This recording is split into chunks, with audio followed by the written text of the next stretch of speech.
Hello student.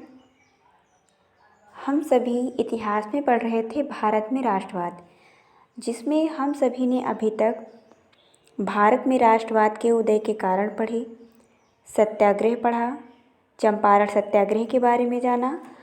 अब हम आगे की प्रक्रियाओं को समझेंगे और विभिन्न सत्याग्रहों और आंदोलनों के बारे में समझेंगे, जिसमें हम सभी बात करेंगे सबसे पहले खेड़ा सत्याग्रह के बारे में। बच्चों, खेड़ा सत्याग्रह गांधी जी ने 1918 ईस्वी में गुजरात के खेड़ा ज़िले में चलाया, क्योंकि यहाँ पर किसानों की फसल नष्ट हो गई थी और इसके बावजूद भी सरकार द्वारा लगान में कोई छूट नहीं दी गई थी। और इसी के चलते गांधी जी ने सरकार के विरुद्ध किसानों का साथ दिया और उन्हें राय दी कि जब तक लगान में छूट नहीं मिलती वे लगान देना बंद कर दें। Gandhi ji servants of India के सदस्य विट्ठल भाई पटेल के साथ यहाँ पहुँचे। सरकार ने यह आदेश दिया कि लगान उन्हीं किसानों से वसूला जाए जो वास्तव में इसका भुगतान कर सकते हैं, यानी लगान उन्हीं किसानों से लिया जाए जो इसका भुगतान कर सकते हैं। अतः गांधी जी ने संघर्ष वापस ले लिया। खेड़ा आंदोलन में गांधी जी के साथ वल्लभ भाई पटेल, इंदुलाल याग्निक तथा अन्य युवा लोगों ने भी गांव का दौरा किया। अब बच्चों, इसके बाद हम बात करेंगे अहमदाबाद सत्याग्रह के बारे में। बच्चों, इसको अहमदाबाद का मजदूर आंदोलन या मिल आंदोलन भी कहा जाता है। बच्चों, चंपारण की सफलता के बाद और खेड़ा की सफलता के बाद गांधी जी का अगला प्रयोग 1918 ईस्वी में अहमदाबाद की एक कॉटन टेक्सटाइल मिल में मिल मालिक और मजदूरों के बीच मजदूरी बढ़ाने के सिलसिले में चल रहे विवाद में हस्तक्षेप करना था। यहाँ का विवाद प्लेग बोनस को लेकर था।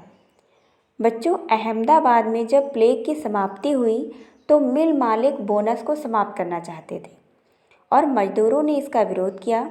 गांधी जी ने मजदूरों को हड़ताल पे चले जाने को कहा और यह घोषणा की कि उन्हें 35% बोनस मिलना चाहिए, क्योंकि प्रथम विश्व युद्ध के कारण महंगाई काफ़ी बढ़ चुकी है। गांधी जी अनशन पर बैठ गए, यानी इसको लेकर क्या हुआ, गांधी जी अनशन पर बैठ गए।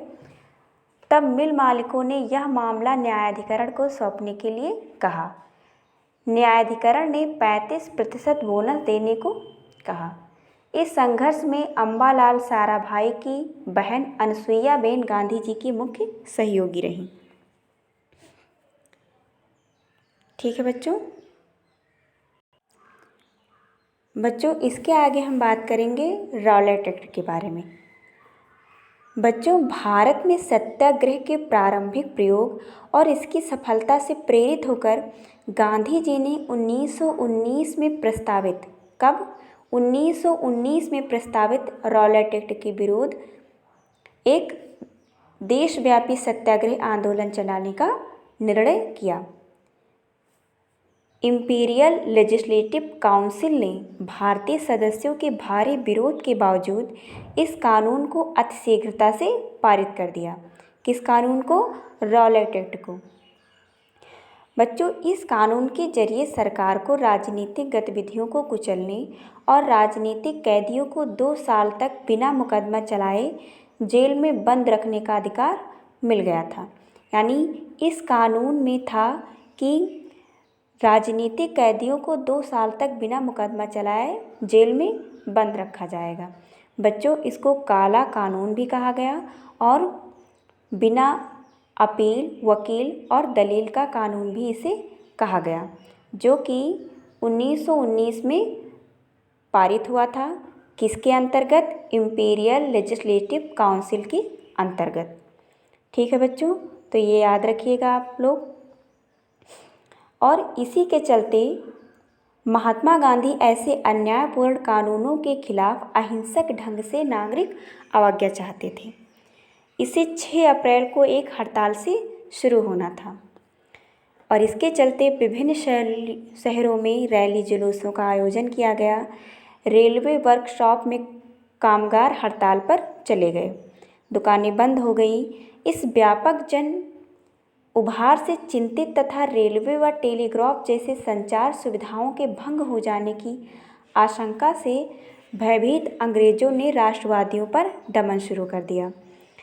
अमृतसर में बहुत सारे स्थानीय नेताओं को हिरासत में ले लिया गया और गांधी जी के दिल्ली में प्रवेश करने पर पाबंदी लगा दी गई। यानी गांधी जी पर पाबंदी लगा दी गई कि वो दिल्ली में प्रवेश नहीं कर सकते हैं।